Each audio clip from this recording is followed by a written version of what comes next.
Man of Medan is set almost entirely at sea on an enormous abandoned boat. Loosely based on the real-life ghost ship mystery of the OSS Orang Medan, Man of Medan is also the first part of Supermassive Games' proposed Dark Pictures anthology, a series of short, branching horror narrative experiences in the vein of its tremendous 2015 surprise hit Until Dawn. If you played Until Dawn, you'll know what to expect, but despite a smart online co-op mode, Man of Medan's weak narrative ultimately makes it a disappointing first installment. This is Jess McDonald standing in for reviewer James O'Connor.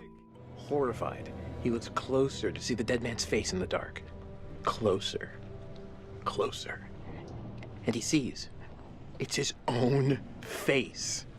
And then its eyes bulge out and screams. So gross. Hey-oh, super twist. Nice. Nice one, Squire. Man of Medan's plot jumps between 5 different playable characters who are all experiencing the same event. You'll determine their ultimate fates by making decisions for them, as well as responding to quick-time events. There are reportedly 69 different potential deaths you can experience, but it's also entirely possible that your whole crew will survive. Alternatively, they might all die.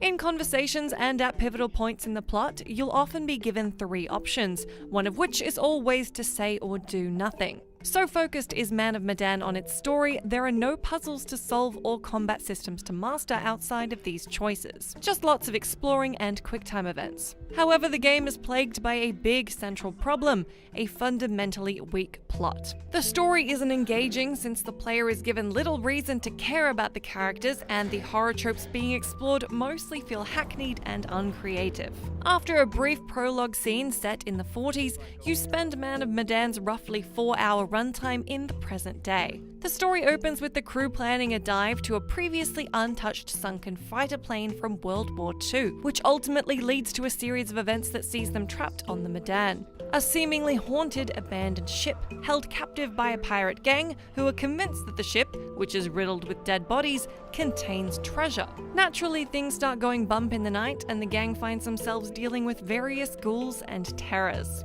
There are plot holes and character inconsistencies throughout, some minor, some more blatant. It's easy to forgive the questionable presence of rats all over the boat, still gnawing on hunks of meat that have been on the ship since the 40s, but it's less easy to excuse how blasé the characters act about the horrifying situations they find themselves in. The dialogue is generally not very good either. At times, it successfully recreates the feeling of watching a fun but silly teen slasher, but it can also be annoying when the 5 central characters' interactions sound stilted and unrealistic.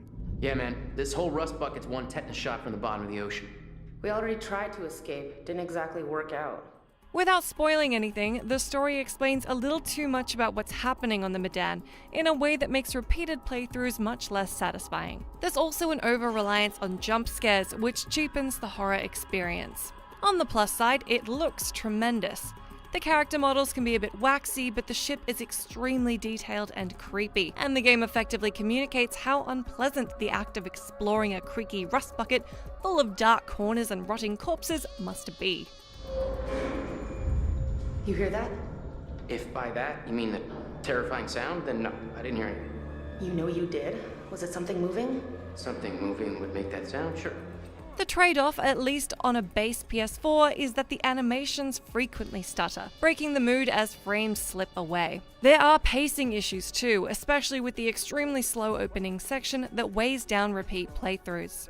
Multiplayer is Man of Medan's big addition to the formula laid out by Until Dawn. There are 2 forms of co-op: shared story, in which 2 players tackle the game together online, and movie night, where up to 5 players can play together offline, playing through the chapters of whichever characters they are assigned at the start. Playing together on the couch is perhaps meant to evoke that don't go in there feeling of watching a fun horror movie with friends, but death is more often down to a failed QuickTime event rather than a dialogue choice you made, or because you decided to investigate something spooky. In fact, right near the end, a mistimed button press can be the difference between everyone surviving and everybody dying. Being responsible for that in front of your friends is more embarrassing than it is funny.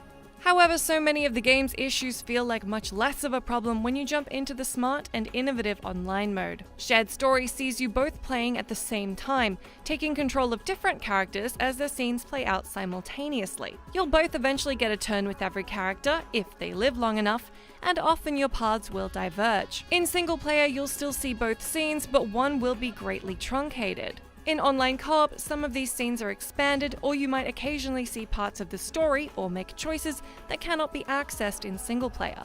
Working together in online co-op and choosing to reveal what just happened and when to let the other person try and figure out what we'd done in our scenes was a delight. No matter how much or how little you choose to share though, shared story is absolutely the right way to play the game. Being able to see how your friend is trying to direct a scene and deciding whether to help or hinder them in that is excellent. Man of Medan is still telling a weak story though, as much as shared story plasters over this with its excellent take on co-op. As a show of the potential for the Dark Pictures anthology, Man of Medan is largely a success, but as a first episode, it leaves plenty to be desired.